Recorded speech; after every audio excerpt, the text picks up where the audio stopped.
Hey everyone, my name is Thomas. Welcome to my channel. This is the Shining Gundam Full Suit Build Series Part 3. Today we're going to start adding straps and buckles throughout the suit to help make it wearable. Let's get working on it.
Okay, so I have straps added throughout the suit. I've connected the forearm to the bicep, and I have the bicep connected to the shoulder. I have the entire cod piece all worked out. It took a little while because I had to take some of the straps off and re-glue it or retighten it just so it sat better. And I also got the straps and buckles for the thighs and shins. Give me 1 second, I'll show you what I've done. Alright, so this is a rough example of what I have done. Okay, what I did is I have two straps here on the shoulder that holds that to the chest. Then I have a heavy-duty lanyard which is connecting the shoulder to the bicep. So while I'm putting this on, it just slides right up there and it holds it. And then I have a buckle that goes from the bicep to the forearm. But here's a little bit of elastic on there so that way it will give me a little bit of flex when needed. And I probably have to go back through and just readjust them a little bit if needed, like to make straps tighter just so they're not hanging down too much.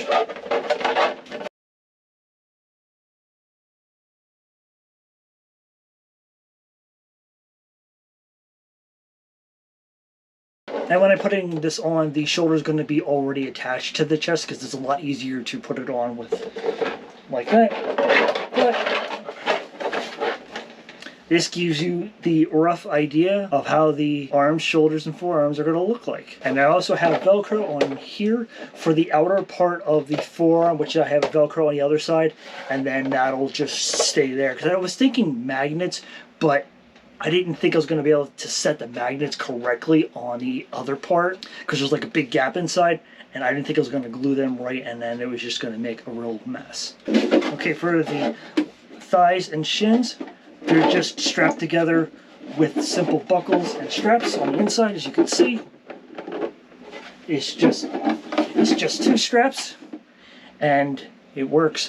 And also, I cut a lot of this, of the thigh piece down, because it was just a little too long, and it was also jabbing my leg as I was trying to put it on. So now it's not as jagged as it was before. I used this panel scriber to help make these cuts a lot smoother, and with a long piece of metal or a long ruler, I use that to make sure that I did straight lines. So I'm not going to put this back on again because it's a little tricky to put on because it keeps getting caught on everything. But here's the back part of the skirt, here are the 2 side parts, and here is the front. All of it's done together by straps and buckles.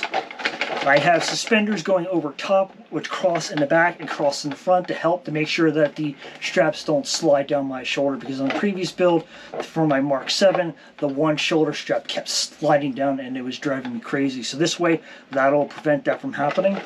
And also what I did is I went on to Tinkercad because I did not have a beam saber for this suit. So I went to Tinkercad, and through a couple iterations, I went through 3 different trial and error attempts. So the third and final one, I got it right. So this one is actually large enough where it will actually fit in its holder. And with the Shining Gundam, it has 2 beam sabers. So I designed both, and both fit in there securely. And they're not going to slide out. And what I did is I put the designation number on there, which is GF13 for the 13th Gundam fight, 017 for Neo Japan, and NJ for Neo Japan. And then on the other side, I put in the text Shining Gundam. So, make it specific to me. Now that I have a beam saber, I'm probably never going to pull them out. I'm just going to leave them in the side piece here, but it's going to look really nice once the suit is all done. And I'm still trying to figure out with the backpack if I want to just weld it to the back or if I want to do bolts like I did with the Burning Gundam. Here is the backpack. It's kind of heavy, and I'm not 100% sure how I still want to attach this, but I want to make sure that it's on there secure, that it's not going to fall off, and also to make sure that it's not pulling the suit up and choking me while it's on. And another thing I still need to work on is the boots. I did some heavy modifying on these. I completely cut the bottom off, and I was just kind of cutting it away so I could basically have my shoe in here and then wear it. But I also still have to finish making my welds a lot stronger. I'm just going to go back through some PLA welding to increase the strength. And then I have to figure out how I attach this ankle part, which should go like this. I have to figure out if I want to weld it or glue it. I'm thinking welding, but that's going to be a little bit trickier because I have to figure out where I can make the contact points so it will stay together, and also make sure that the welds are strong enough that they don't break. And also for the helmet, I still have some welding to do on the helmet, and I still have to figure out how to attach the side fins because I added pins in there where the pieces can actually swivel out. I'm still messing with that because I got to figure it out before I do any kind of melting or hole punching, because I don't want to have to reprint the entire helmet again if I mess it up. Also, part 4 is going to be a full test fit. I don't know when that's going to be, but that is going to be the next step in this whole process. There might be some changes to the suit here and there, probably just improving those straps and buckles. The test fit is what I want to do next. So that is it for right now. If you have any questions, please leave a comment below, and also don't forget to hit the thumbs up to let me know that you liked the video. Thank you for watching.